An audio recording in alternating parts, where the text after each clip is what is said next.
si li nu xam moo la àddina ab xàjje ko ab booloo moo la li ëpp solo te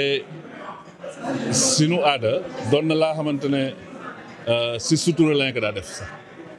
c'est-à-dire ab jàppalante dans notre base sociale moo la li xamante ne moo ëpp importance gis na ba jëkkoon ba mag ñi daan dimbali ba ñu daa def kër dañu daa def bunte kër indi def pot ba ñu defee pot bi pour lan la pour que ba guddee u ñëw u dimbali kii xam ne daa soxla kenn du la gis kooku ba eewoo dina xalaat ne képp ka mu gis rek kookoo ko andis këram donc loolu da la booloo nit ñi da tax ñu gën a manko donc loolu moo doon li nga xamante ne moo ëpp importance si ab li nga wax partage maanaam xàjj ko donc te baa xoolee société traditionnelle ni mu daan doxee ñii dañaa bay ñii la sàmm ñii la def li ka nekk andi ka nekk jox kii donc je veux dire que loo xamante ne ndax ancré suñu réalité sociale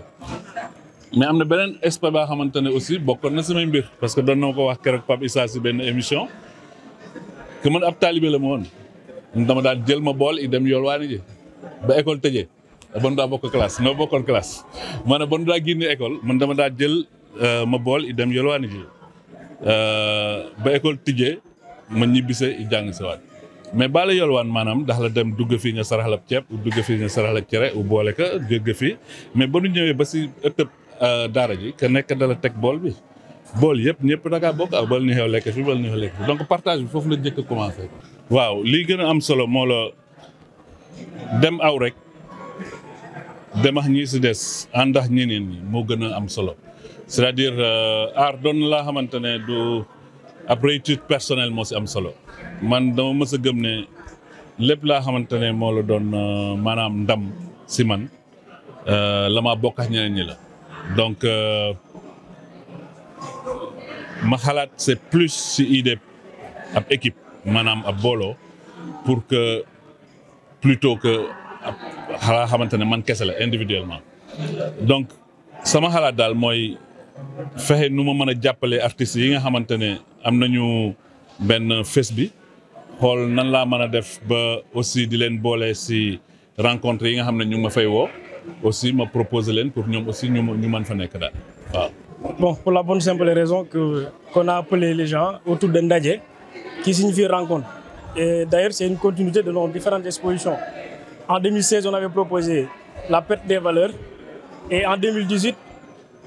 on a continué sur cette dynamique en proposant le développement par les valeurs culturelles. Donc, Ndaje,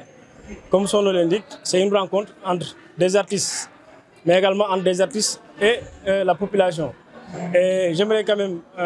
profiter de cette antenne pour remercier les populations locales qui sont venues vraiment répondre en masse à l'appel de l'artiste Pape Issa, mais également de ses pairs qui ont vraiment voulu l'accompagner dans le cadre de cette exposition qu'on a intitulée Ndaje. Et on a une triple satisfaction. La première, c'est que les populations ont répondu à l'appel.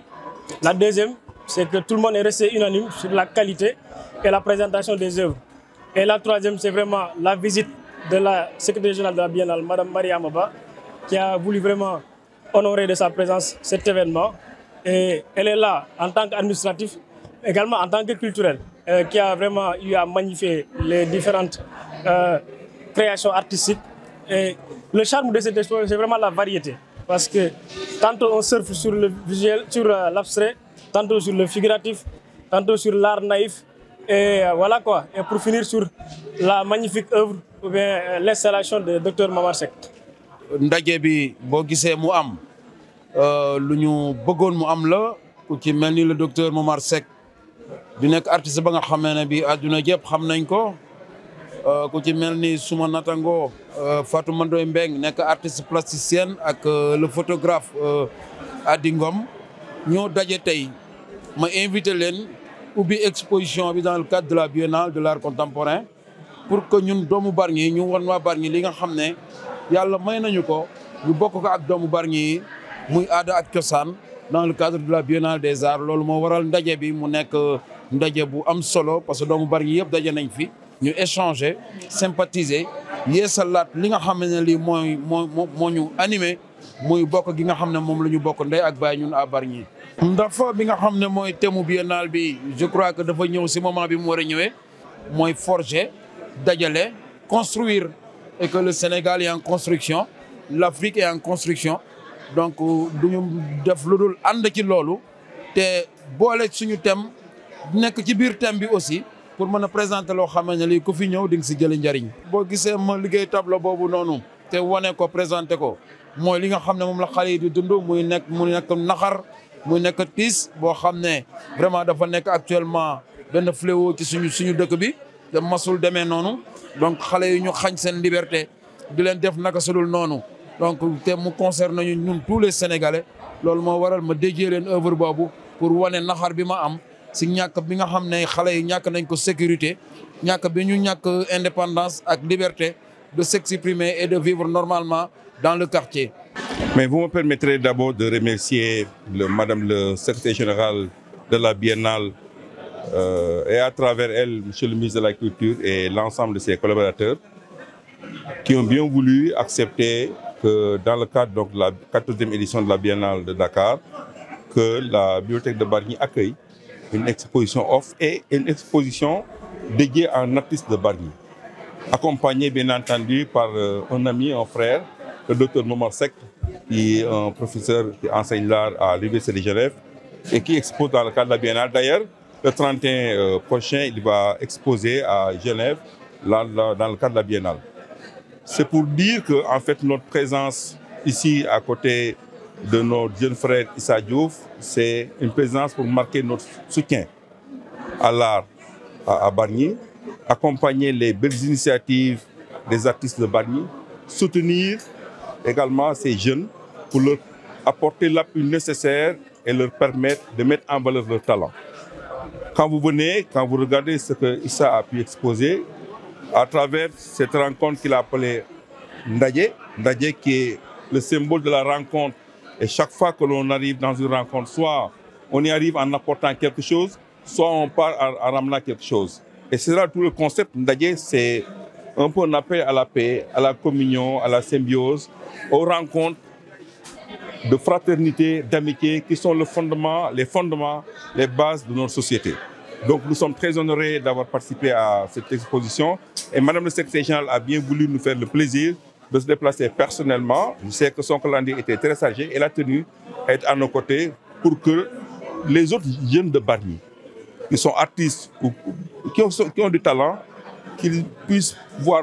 qu'il y a une possibilité de mettre en valeur leur talent. Et pour moi, la Biennale sert à mettre en valeur ces talents cachés. Permettre également à travers les écoles, à travers les maisons, à travers les clubs d'ASC qui sont à Bargny, de pouvoir développer l'art et savoir que l'art peut nourrir son homme. Il peut permettre, aujourd'hui on parle d'industrie culturelle, l'art peut permettre à quelqu'un de gagner décemment sa vie. Et c'est en ce sens-là que nous lançons cet appel à tous les jeunes de Bargny et à travers nous et tous les autres sponsors qui sont à Bargny, d'apporter le soutien à ces jeunes artistes à Bargny. Et la commune de Bargny a décidé de donner un peu plus d'espace et de permettre aux autres artistes de pouvoir éclore. Donc nous sommes très honorés par cette rencontre. Issa dafa def rek loo xam ne démb la woon parce que docteur Momar Seck dafa doon defandox ñun ay atelier chaque fois loolu moo ñu lancé Momar Seck mën naa ne ñun suñu tax teewaay fii tey ci moom la jógee parce que mën naa ne moo ñu forgé parce que moo ñu daan defloo ay atelier di ñu encouragé man wax naa ko sànq ci sama discours nee naa moom moo tax ma mën a dem defi samay étude de perfectionnement Genève moo ci taxaw ba mu sotti bon nag Issa dafa delloo rek buum ca mboy boy ga loolu la noonu laa ko mën a waxee. Bargny lañu am ak suñu aar bu ñu sañoon fii ñuy dégg Momar Seck ñu di ñu fa dégg tey ba di fa dégg suñuy rakki rakaat vraiment juñu naa leen ko bi passé